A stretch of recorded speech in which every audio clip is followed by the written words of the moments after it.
Buenas tardes, doctora. El día de hoy vamos a escultar los focos a nuestro ayudante. El primer foco es el foco aórtico, que se encuentra en el segundo espacio intercostal derecho en el borde external derecho.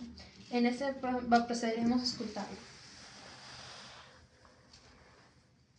El caso sería aquí. Vamos a colocarnos la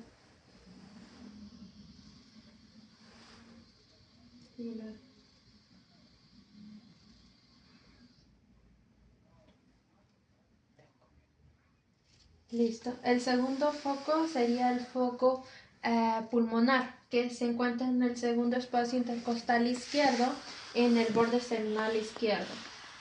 En este caso sería en este lugar. Procedemos a escultar.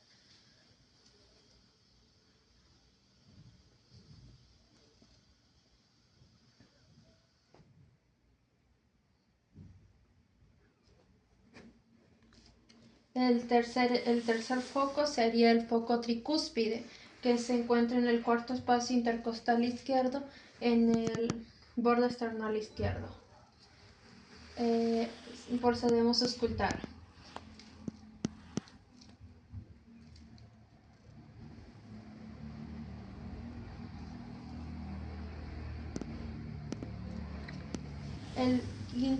El quinto foco sería el foco mitral, que se encuentra en el ápex cardíaco, en el quinto espacio intercostal izquierdo, medio clavicular.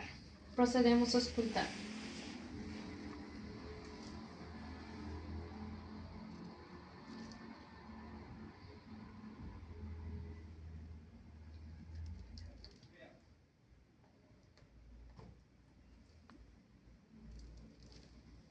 Eso sería todo. Muchas gracias.